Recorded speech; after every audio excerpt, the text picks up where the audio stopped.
आज की इस वीडियो में हम पढ़ेंगे रिक्सिया थैलस एनाटॉमी। रिक्सिया के थैलस की एनाटॉमी को पढ़ेंगे। इसके पिछले वीडियो में हमने रिक्सिया के थैलस की मार्फोलॉजी को पढ़ा था, जिसमें हम थैलस का डॉर्सल व्यू और वेंट्रल व्यू और उसमें पाए जाने वाले स्ट्रक्चर्स को हमने डिस्कस किया था।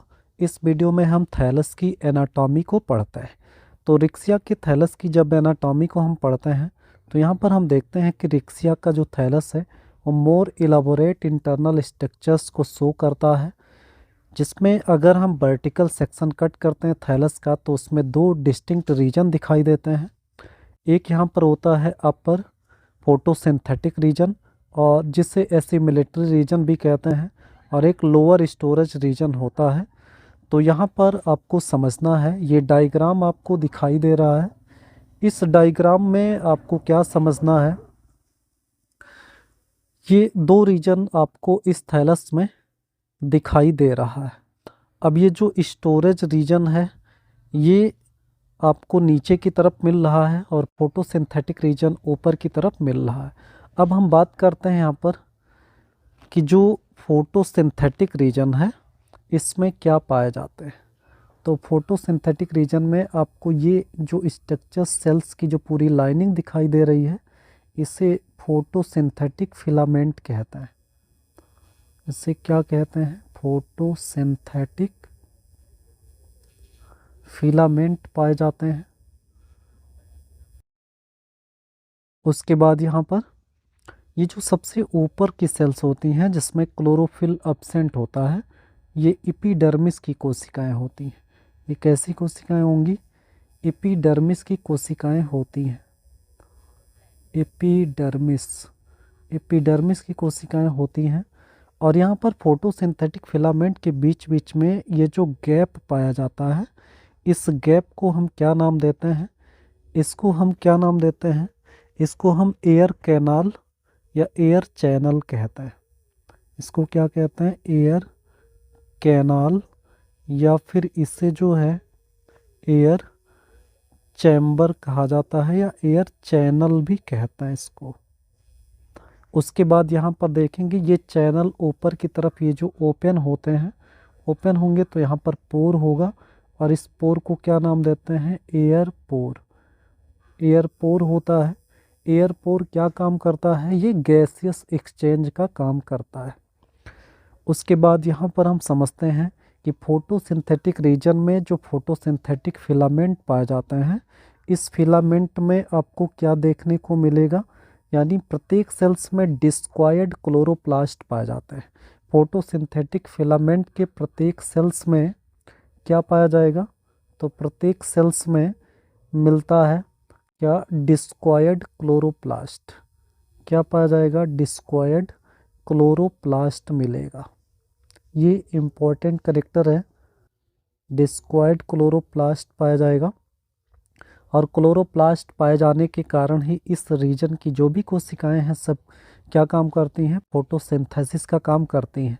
यहाँ पर जो एपिडर्मिस की कोशिकाएं होती हैं, एपिडर्मिस की कोशिकाएं इस फोटोसिंथेटिक फिलामेंट की कोशिकाओं से थोड़ा सा क्या होती हैं?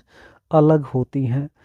तो यहाँ पर इसे हम एपिडर्मिस कहते हैं या एपिडर्मल सेल्स कहते हैं। तो ये कैसी होती हैं? तो यहाँ पर ये एपिडर्मिस डिसकंटिन्यूअस होता है। यहाँ पर बात करें तो एपिडर्मिस कैसा होता है? तो डिसकंटिन्यूअस होता है। डिसकंटिन्यूअस होता है। और कैसा होता है? एपिडर्मिस की जो कोशिकाएं हैं वो कोशिकाएं क्या होती हैं? तो सेल्स जो होते हैं वो कलरलेस होता है। सेल्स कैसे होते हैं? कलरलेस होते हैं। तो इस तरह से ये एपिडर्मिस डिसकंटिन्यूअस होगा। और डिसकंटिन्यूअस का मतलब लगातार ना होकर के बीच बीच में गैप होगा, और उसी गैप को क्या नाम देते हैं? एयर पोर। और एयर पोर का काम क्या होता है? तो एयर पोर का काम जो होता है वो गैसियस एक्सचेंज का काम होता है। एयर पोर क्या काम करेगा? तो यहाँ पर देखेंगे एयर पोर का काम क्या है? गैसियस एक्सचेंज का काम करता है। यानी फोटोसिंथेसिस की प्रक्रिया में गैसों का जो आदान प्रदान होता है वो किसके थ्रू होता है? एयर पोर के थ्रू होता है। उसके बाद हम बात करते हैं यहाँ पर स्टोरेज रीजन की। तो स्टोरेज रीजन की बात करते हैं तो इसमें जो सेल्स होते हैं इन सभी सेल्स में स्टार्च स्टोर्ड होता है। यहाँ पर क्या पाया जाता है, यहाँ पर सेल्स में क्या स्टोर रहता है, तो ये स्टार्च को स्टोर करके रखते हैं।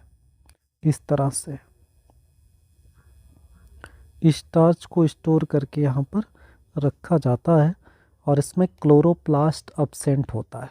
तो यहाँ पर अगर हम बात करें तो ये जो सेल्स होते हैं, ये जो सेल्स होते हैं इसमें क्लोरोप्लास्ट अब्सेंट होता है। इसमें क्लोरोप्लास्ट क्या होगा, क्लोरोप्लास्ट नहीं पाया जाएगा। उसके बाद इसमें क्या स्टोर होता है, तो इन सभी सेल्स में स्टार्च, स्टार्च क्या होता है, स्टार्च जो है वो रिजर्व फूड मटेरियल है।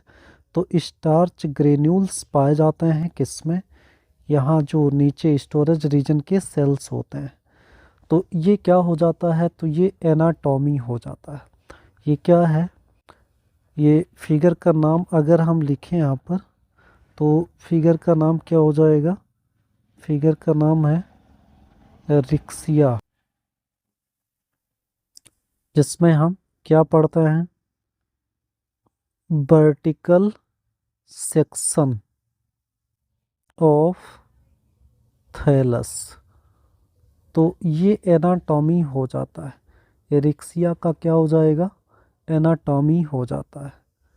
तो वर्टिकल सेक्शन ऑफ थैलस में आपको 2 रीजन। उसके बाद आपको ये भी ध्यान में रखना है कि ये जो स्टोरेज रीजन के नीचे यहाँ पर लोअर एपिडर्मिस होता है और लोअर एपिडर्मिस से यहाँ पर क्या निकलता है, तो यहाँ पर आपको क्या मिलेगा, तो यहाँ पर आपको मिलेगा ये राइजॉइड्स। राइजॉइड्स के बाद यहाँ पर आपको क्या मिलेगा, स्केल्स मिल जाएगा। ये स्केल्स यानी स्केल्स भी पाए जाएंगे और ये क्या मिलेंगे आपको, राइजॉइड्स। राइजॉइड्स आपको पता है कि 2 तरीके के होते हैं, 2 तरीके के राइजॉइड्स पाए जाते हैं, एक स्मूथ वॉल्ड होते हैं और एक ट्यूबरकुलेटेड होते हैं। तो इसमें आपको क्या देखने को मिल जाएगा, राइजॉइड्स। तो ये क्या हो जाता है, थैलस की एनाटॉमी हो जाती है।